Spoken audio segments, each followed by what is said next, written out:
अस्सलाम वालेकुम दोस्तों, मैं हूं सईद उमर फारूक अपने चैनल उमर स्पीक्स की एक और एपिसोड के साथ आपकी खिदमत में हाजिर हूं। दोस्तों, आज की ये दूसरी एपिसोड है जो मैं बना रहा हूं और इसके बनाने की बड़ी स्पेशल रीज़न है कि वफाकी वज़ीर मजहबी अमूर ने अभी थोड़ी देर पहले ही हज 2025 पॉलिसी का ऐलान कर दिया और बड़ी ही अजीब व गरीब किस्म की हज पॉलिसी बनाई गई है।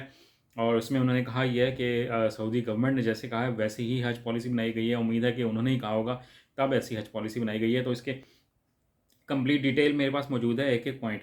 तो आप लोगों ने सिर्फ ये छोटी सी वीडियो होगी, आप लोगों ने गौर से देख लेनी है ताकि आपको तमाम चीज़ें हज से 2025 से रिलेटेड क्लियर हो जाएं।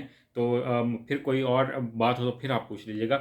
बट वीडियो स्टार्ट करने से पहले आपसे सिर्फ इतनी सी रिक्वेस्ट है कि अगर आप हज और उम्रा से रिलेटेड लेटेस्ट इन्फॉर्मेशन आपकी रहना चाहते हैं और 2025 हज करना चाहते हैं तो तमाम तर डिटेल्स में इंशाल्लाह हज तक आपके पास लेके आता रहूँगा। चैनल को अभी लाइक और सब्सक्राइब कर लें।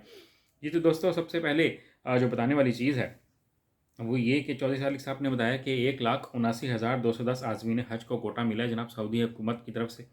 और जिसमें से जो 50% है यानी कि निस्फ 79,600 अफराद जो हैं वो सरकारी हज स्कीम के तहत जाएंगे और 79,600 के करीब प्राइवेट सेक्टर यानी कि 79,600 के करीब लोग जो हैं वो प्राइवेट सेक्टर से जाएंगे।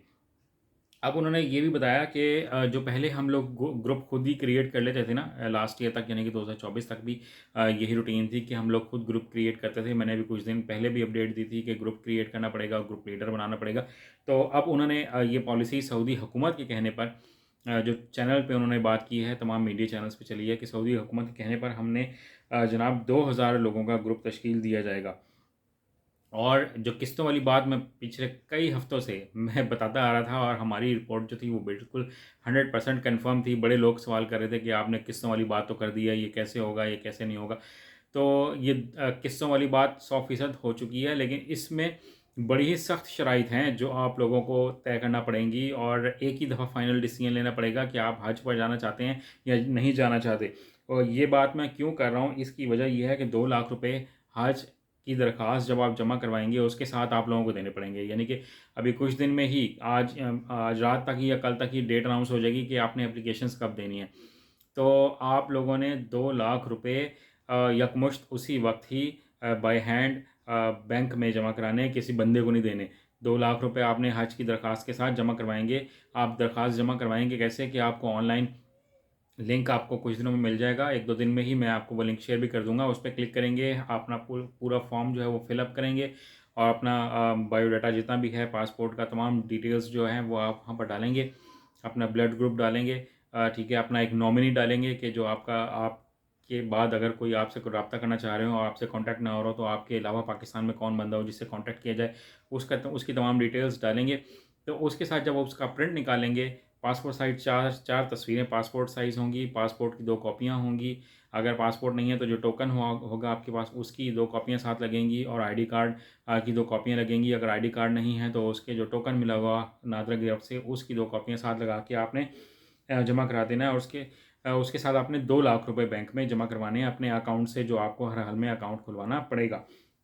जो 4 लाख जो दूसरी किस्त होगी वो कुरानदासी अगर ज़रूरत पड़ी तो उसके बाद आपको जमा करवानी पड़ेगी। तमाम डिटेल मैंने पहले ही बताई थी, आपको मैं दोबारा बता रहा हूँ जो लोग पहली दफ़ा वीडियो देख रहे हैं कि 4 लाख आपको कुरानदासी के बाद जमा करवाने पड़ेंगे।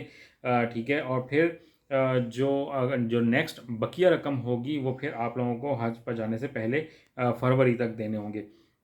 जो अहम बात है वो ये सुन लीजिएगा गौर से। चौधरी साली साहब ने बताया कि सरकारी हज स्कीम के अखराजात 10,75,000 से 11,75,000 के दरमियान मुतवक्के हैं। अभी भी मुतवक्के कह रहे हैं तो भैया आप एक ही दफ़ा फाइनल बताएं कि 10,75,000 हैं, 11,75,000 हैं। अभी भी मुतवक्के का वर्ड उन्होंने यूज़ किया है।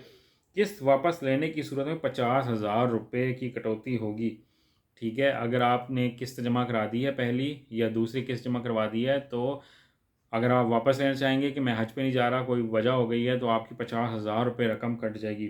और अगर तीसरी किस्त जमा ना कराने पर यानी कि अगर आपने 2 किस्तें जमा करवा दी हैं और तीसरी किस्त आप जमा नहीं करवा पा रहे फरवरी में, तो फिर 2 लाख रुपये 2 लाख रुपये कट जाएंगे। 2 लाख रुपये पहले एडवांस में जमा करवाएं, फिर 4 लाख कुरानदाजी के बाद ये 6 लाख जमा करवा देंगे। तो अगर उसके बाद आपका प्लान चेंज होता है तो आपके 2 लाख रुपये कट कर आपको यानी कि 4 लाख रुपये वापस मिलेंगे। और अगर आपने 10 फरवरी के बाद अगर आपने ये डिसीजन लेना है कि मैंने हज पे नहीं जाना तो फिर आपको कोई रकम नहीं मिलेगी। नवंबर में आपने एक किस्त जमा करानी है, उसके बाद कुरानंदाज़ी के बाद एक किस्त जमा करानी है, ठीक है। और अगर आप फाइनल डिसीजन लेते हैं 10 फरवरी के बाद कि मैंने अब हज पे नहीं जाना, तो फिर कोई रकम नहीं वापस मिलने वाली, ये वफाकी वज़ीर मजहबी अमूर ने बता दिया। और उन्होंने ये भी बात बताई है कि कम सिन जो बच्चे हैं वो हज पे नहीं जा सकेंगे, यानी कि 12 साल से कम उम्र के बच्चे हज पर नहीं जा सकेंगे। और उन्होंने ये भी बात बताई है कि खुदा न खास्ता अगर किसी का इंतकाल हो जाता है ड्यूरिंग हज, तो उनका ज़र तलाफ़ी 10 लाख से बढ़ाकर 20 लाख रुपए कर दिया गया है। यानी कि अगर उनको जो अकाउंट में जो अमाउंट ट्रांसफ़र होगी वो तकरीबन 20 लाख रुपए के करीब होगी, क्योंकि इंश्योरेंस करवाई हुई होती है, तो वो 20 लाख के करीब अमाउंट वापस मिल जाएगी। ये अभी मैंने बहुत लिमिटेड आपको इन्फॉर्मेशन दी है, इसकी मज़ीद पूरा डॉक्यूमेंट अभी आना है हज पॉलिसी का, तो मैं उसको ज़रा वो डॉक्यूमेंट आ जाए हुकूमत की वेबसाइट पे, गवर्नमेंट की वेबसाइट पे, तो मैं उसे डाउनलोड करूँगा, उसको कम्प्लीटली पढ़ूंगा, तो फिर मैं बाकी डिटेल आपके साथ शेयर करूँगा। आज की वीडियो में इतना ही था। चैनल पर नए, चैनल को सब्सक्राइब कर लीजिएगा। हज पर जाएँ तो मुझे अपनी दुआ में याद रखिएगा, अपने घर वालों का बहुत ज़्यादा ख्याल रखिएगा। अल्लाह हाफ़िज़।